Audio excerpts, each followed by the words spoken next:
आझाद नवरात्र उत्सव मंडळ कडेगाव येथे नवरत्नांचा सन्मान.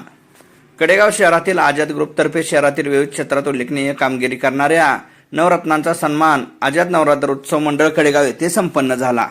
यामध्ये कुस्ती क्षेत्रात नाव मिळवत कडेगावच्या राजकारणात सक्रिय असणारे राजकीय नेते आनंदराव बापू रासकर, आदर्श सरपंच म्हणून ज्यांनी कामगिरी केली ते भारत सूर्यवंशी, काही काळ इंडियन नेव्हीमध्ये सेवा केल्यानंतर सध्या उत्पादन शुल्क अधिकारी म्हणून कार्यरत असणारे प्रदीप रासकर, यशस्वी उद्योजक व सामाजिक कार्यकर्ते अभिमन्यू वरुडे, यशस्वी उद्योजक तेजस माळी, महसूल अधिकारी कुमारी वैष्णवी लोखंडे, नर्सिंग ऑफिसर कुमारी प्रमिला वेल्लाळ, MBBS डॉक्टर कुमारी प्राजक्ता लोखंडे, महाराष्ट्र पोलीस कुमारी रेणुका जाधव या सर्वांचा सत्कार आझाद ग्रुपचे पदाधिकारी यांच्या वतीने करण्यात आला.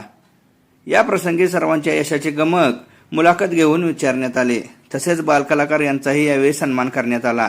यावेळी आझाद नवरात्र मंडळ संस्थापक शशिकांत रासकर, संचालक जगदीश लोखंडे, सुकृत नगरसेवक दादा गायकवाड, अमोल कारदगे, राजेंद्र नागमले, तेजस रासकर, मोठ्या संख्येने महिला व नागरिक उपस्थित होते. सण सांगा आयुष्यातला, नौदलात नेव्ही मध्ये काम करत असताना की तो तुम्ही आयुष्यात कधी विसरू शकत नाही. सर्वप्रथम मी आझाद तरुण नवरात्र उत्सव मंडळाच्या सर्व ज्येष्ठ मार्गदर्शक कार्यकर्ते, तरुण कार्यकर्ते यांचं खूप खूप आभारी आहे की असा एक नाविन्यपूर्ण उपक्रम आपण सुरू केला. नवरात्रीच्या 9 रूपांची, नवरात्रीमध्ये दुर्गा मातेच्या 9 रूपांची पूजा होते आणि आपल्याला या मंचाच्या माध्यमातून त्यांनी एक आदर्श घालून दिला. या आपल्याकडे समोर 4 दुर्गेची नवीन 4 रूपं आपल्याला बघायला भेटली. यावर्षी नवरत्नांचा सत्कार केला जातोय. पुढच्या वर्षी 9-27 रत्नांचा सत्कार होण्याची वेळ आझाद चौकातील या सर्व माझ्या तरुण मित्र आणि मैत्रिणींना विनंती आहे माझी की त्यांनी हे मनावर घ्यावं आणि असं मोका याला द्यावा. किंवा आव्हाने सांगा. आव्हाने माझा व्यवसाय हा कन्स्ट्रक्शन साठी आहे. म्हणजे गावात हर्ष कन्स्ट्रक्शन म्हणून माझी छोटीशी फर्म आहे.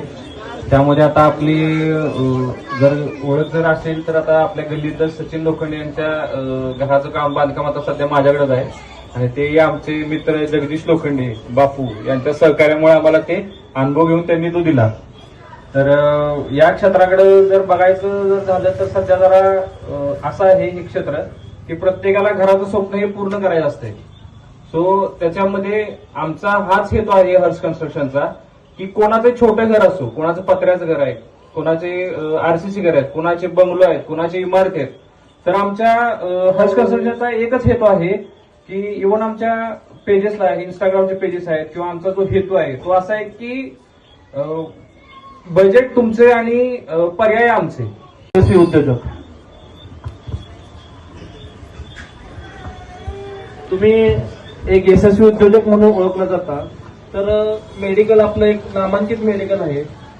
तर तुम्हाला सुरुवातीला काय अडथळे आले का, म्हणजे व्यवसाय उभा करताना कशा पद्धतीने केला किंवा काय अडथळे आले? व्यवसाय उभा करताना अडचणी आल्याच.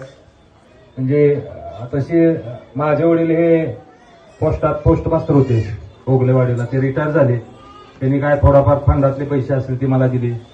त्याच्यानंतर मी B फार्मसी झाल्यानंतर मी स्वतः कल्पना मेडिकल विटा आणि जयभवानी मेडिकल विटा तिथं अनुभवासाठी 1 वर्ष सर्व्हिस केली आहे आणि त्या अनुभवानुसार ते झाल्यानंतर मी जागा शोधत होतो. जागा शोधानंतर मला इथं काय डॉक्टरनी पहिल्यांदा जागा दिली. त्याच्यामध्ये भांडवल कमी पडलं. मग मी दत्तनागरीचं 25,000 रुपये त्यावेळेस कर्ज काढलं तर मला आठवतंय. आणि त्याच्यानंतर काय थोडंफार पाहुण्यांच्याकडनं वगैरे असं करून मग ते दुकान चालू केलं. त्याच्यानंतर मला माझ्या आजोबांचा मोठा पाठिंबा मिळाला आणि त्याच्यानंतर मग मी इकडे नवीन जागेत जागा घेऊन आपल्या मेडिकलमध्ये चांगला व्यवस्थित व्यवसाय त्यातून विश्व निर्माण केलेला आपण. हो. व्यवसाय करत असताना आपण सामाजिक क्षेत्रात उतरावं असं का वाटलं आपल्याला?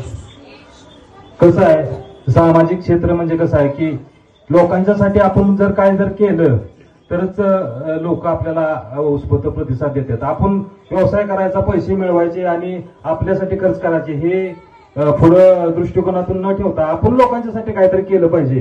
हे आपण म्हणजे लोकांचा विश्वास आपल्यावर वाढतो, श्रद्धा वाढते आणि लोकांचं म्हणजे जे काय आहे ते लोक आपल्याला चांगलं म्हणतात म्हणून त्यात पडलो.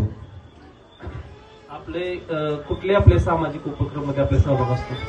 आपल्या सामाजिक उपक्रमामध्ये आपल्या मेडिकलतर्फे माझ्या ओळखीच्या डॉक्टरांच्या किंवा जे काही हॉस्पिटल आहेत त्यांच्या संबंधानं आपण सामाजिक शिबिर घेत असतो. मला वाटतंय आपल्या मंडळात तर असते. मंडळात तर हे 4थं वर्ष आहे आणि आमचे मित्र शशिकांत रासकर यांच्या कन्येचा वाढदिवसा दिवशी सुद्धा का दत्तनागरी मध्ये मोठं आपण शिबिर घेतलं तर आणि अशी शिबिर घ्यायची आणि सुदर्शन हॉस्पिटल चालू झाल्यापासून तिथं आपण शिबिर घेतोय. 10 ते 12 लोकांचे आपण अगदी अल्प दरात किंवा मोफतच डोळ्याचे ऑपरेशन लेन्स सेट केलेले आहेत तिथं.